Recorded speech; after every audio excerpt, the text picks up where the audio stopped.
Hello, this is Fiona Cuthbertson coming from the pod to record another episode of Off the Cuff. This week we're lucky enough to have André Skepple. André is an entrepreneur focused on pursuing transformative change in the educational landscape to help those that need it most.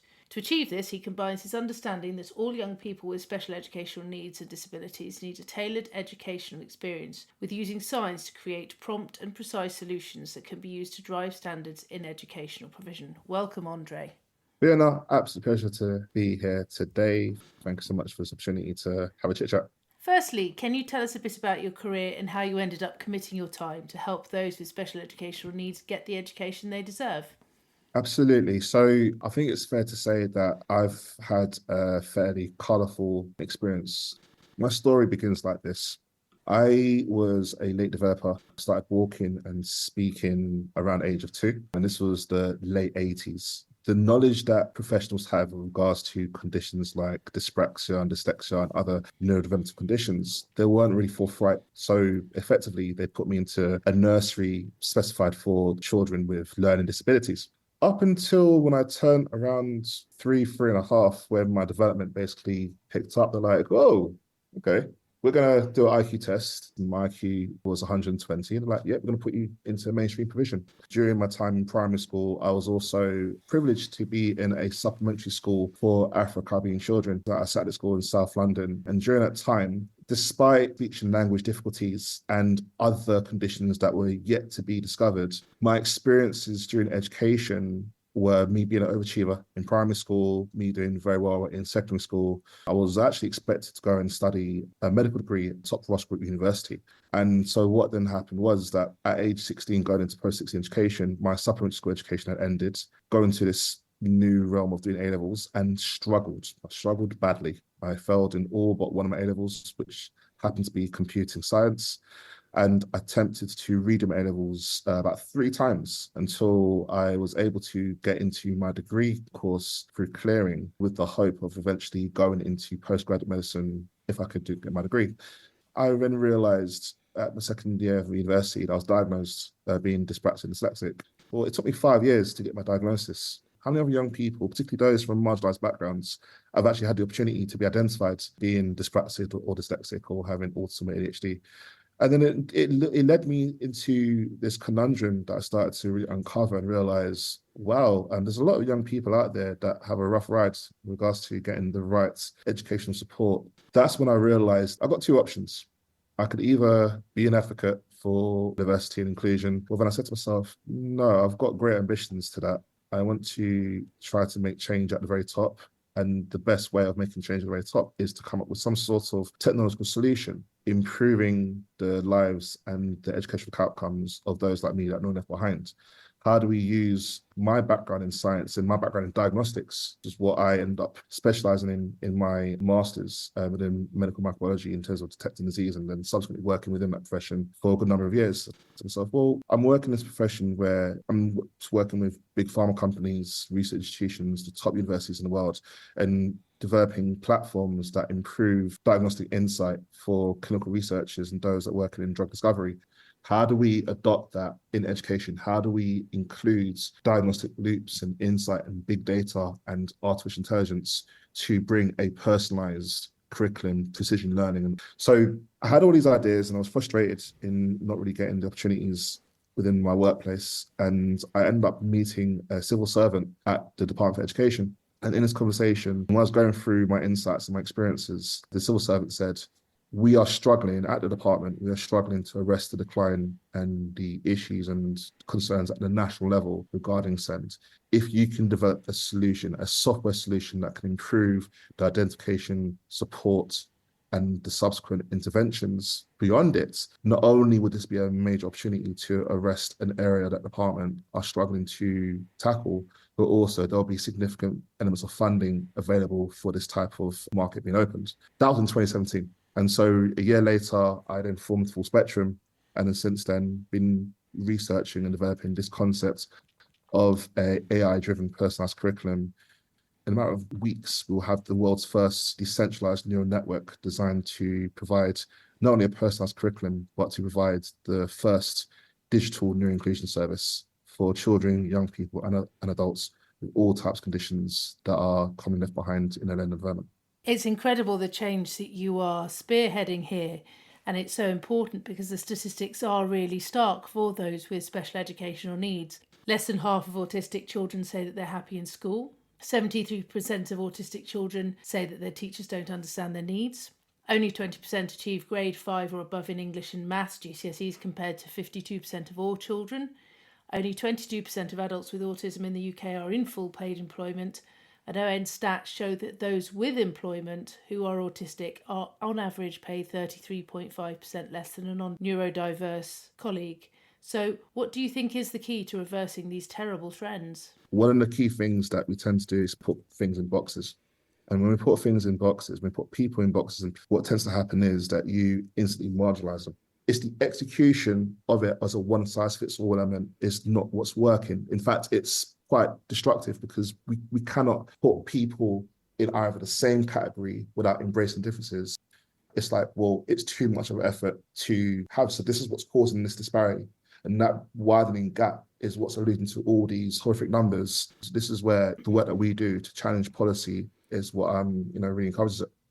So yes, you mentioned your technical advances. 2024 is also going to be an exciting one for policy change. We've been working with Duncan Baker together on his 10-minute rule bill to make it mandatory for teachers to be trained in identifying autism before they go into the classroom. And we have a date now. It's going to be presented on the 30th of January in the House of Commons. But it has been a long journey to get to this point. So why is it so important? True change can only come through impacting on policy. The process that we have done and the experiences that I've been privileged to be a part of, this is how it works, but it's progressive. And I think what we have done is very diligently start to put together the framework. If you train all teachers to have the same areas of competency to identify and support neurodivergent people in the classroom, you can then start to layer up better structure of knowledge of how to make the teaching more relevant and much more appropriate to their background. And coming back to the point that we're trying to make, which is that autism needs to be diagnosed and identified much earlier, what do you think is a common myth about young people with special educational needs that needs to be dispelled? The common myth about young people with SEND is the ability of you can't. Using the term disabled, which basically, if you break it down, is we are without the ability to perform various topics. So if you, again, it's like what I said in the beginning, if you put us in that category of you can't, then immediately you displace any prospects of accomplishment or attainment or progression. And therefore you either be, satisfied with being stagnant or you regress. And this is what's, again, the culture that is out there, and it's endemic, and it's a culture that needs to be radically changed. If you look at the mainstream, if you look at the standardized approach to how education was formulated, essentially what you have is we have one way of learning with one way of teaching. And if you don't fit within these elements, then you can't succeed. If you look at someone like myself, I've been told I can't all the time. I've been told I can't do this, I can't do that. I've been given barriers and hurdles every single point, even without the knowledge of me being dyspraxic and dyslexic. My identification of being neurodivergent actually empowered me to say, well, I understand my weaknesses, but I'm also aware of my strengths. And so it's not a case of I can't go from here to here and I can't go through this pathway. My pathway is this. It may take a longer route to get there, but not only will I eventually get there, based on the route that I go through, I have additional experiences that can be mandated as additional skills that you collate along the way. Young people with SEND, if you put them in the right environment and they thrive, they are the innovators, they are the developers, they are the leaders of tomorrow. And so it's time to understand the myths and tackle them forthright through conversations like this. And do you think that the ministry and the department engages enough with those on the coalface to ensure the plans they have actually work? The intention is there. There is an intention to listen to voices and to get things right and to try to be beyond and into the coalface itself. But the issue that I find is that the insight that policymakers and those in government have effectively is very limited, and it inhibits them to basically approach the democracy of thought in the right way. It becomes a box ticking exercise. The demographic of those that are leading these conversations may not resemble the communities that are in the coalface. And so therefore that discord then inhibits the right insights and information, and then subsequently the right areas of change. So this is where I feel what the ministry and department need to do is they need to diversify their approaches in working with those at the community level. We marvel our society as being as inclusive as anyone else in the West, and it's completely, Britain is open, and we've got all these communities that are very much cosmopolitan and diverse. If we as communities we don't feel like we are part of that change, then holistic, inclusive change is not going to happen. So we have to be in the room. We have to be included. Otherwise, the people are not silly. They're not stupid. They can see what's going on. They can see elements of tokenism. So if you were Secretary of State for Education, what would be the first thing that you would change in order to achieve that? The first thing that I'll do is demystify the process of policy reform. I would invite more thought provokers to come and to advise rather than work with the same people and the same specialists. Actually have people empower teachers, empower parents, empower community groups at the ground level, and fund PhDs or masters or even like dissertations where students can go and actually fundamentally contribute to the area of research by working with the communities within proximity to them. And what other issues facing young people with special educational needs don't get the coverage it deserves? When we talk about issues in SEN, not really led by people that look and sound like me. And so what you tend to find is that we've got a very monolithic perspective into the areas of policy. It's a black box in terms of how to make change. Other people that may fit in my demographic don't really understand or don't really see the accessibility to do this.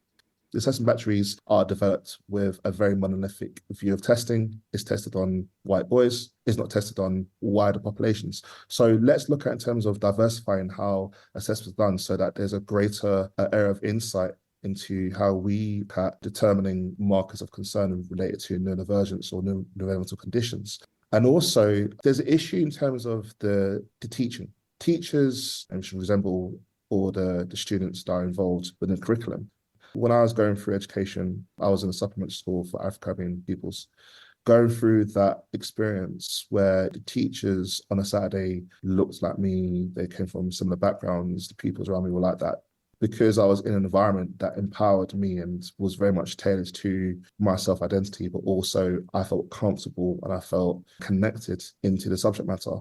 So we have to look at the area of SEND as being holistic. Don't try to fit everything in one box and embrace technology.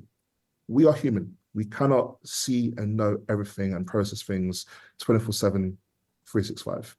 When you work with technology and apply it in the right way, it can be a very powerful and impactful tool to ensure that we can do our jobs better as teachers, as care workers, as policymakers, and most importantly, as parents to help pathfind our children in the right ways to success. You talk about holistic solutions. How much of that will be sorted out through this bill? It enables conversation. So for those that are training, for those that are comparing their knowledge bases in the school body, in the teaching staff rooms, and sort of comparing notes in terms of how they approach this or, this conduct condition, so on and so forth, you then, like I said, build much more holistic knowledge bases because, again, you can see the application started to evolve. And also, you got to remember, as like what I said earlier, there's no straight line. Every child will have their own unique curve of development. And so with the interactions they have with teachers that have now been endowed with additional knowledge and training that this bill governs, then you are a part of their journey. When I was working at school last month, I was speaking to the deputy head teacher. He was also the designated safeguarding lead.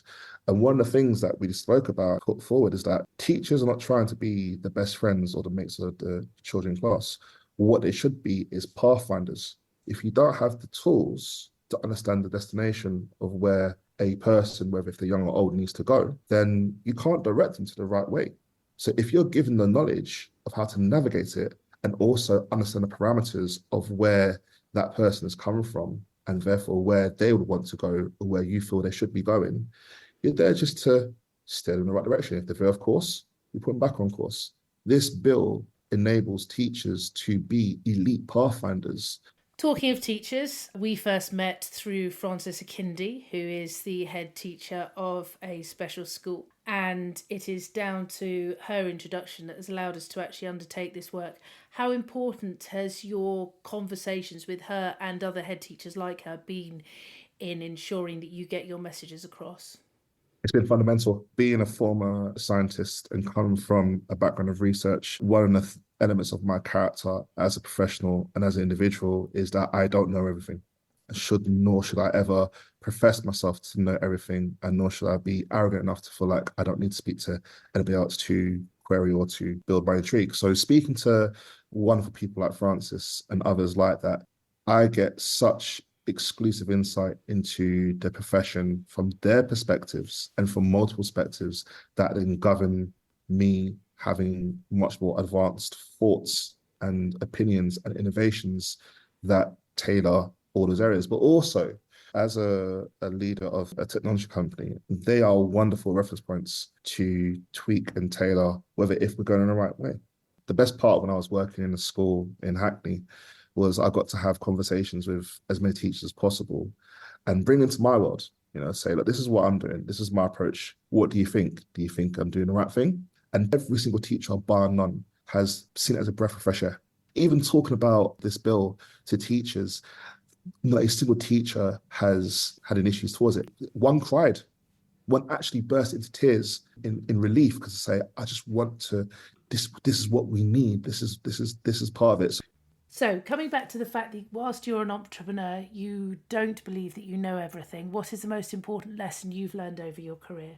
The principle of collective work responsibility is definitely something that I would implore anyone in policymaking, anyone in the ministry or in the department as a way to implement true change, because we don't all have the answers. But if you actually broaden out to a whole bunch of people around you, then you can get some real momentum.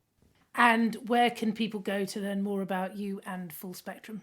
So you can find us online. So our website is www.fullspectrum.co.uk, and it's Full Spectrum spelt with a K, not a C. You can also search me on LinkedIn, Twitter, Instagram. I'm on pretty much all the socials, and you can follow our journey. And also, with those listening, we are now gearing up towards a very ambitious pilot. So we're looking at working with schools, multi-academy trusts, colleges, but also local authorities, any NHS integrated commissioning boards, and also charities and any social enterprise or company that actually wants to be a part of a very ambitious project where our AI platform will finally be ready to go and to be tested and to prove the concept of how we can actually get this to work and to build personalized curricula. So anyone that's interested, please find us online, please find me, reach out, and let's see if we can work together. Excellent. Well, thank you, André, very much for coming to talk to us today and telling us about your fascinating and innovative new plans to help people get the education they deserve. And thank you for the listeners who hopefully enjoyed the show as much as we've enjoyed making it. If you have any questions regarding the podcast today, please feel free to comment. If you think it's worth coming back, please like and subscribe. If you feel you need something to tide you over to the next podcast, please buy my book Party Games on Amazon.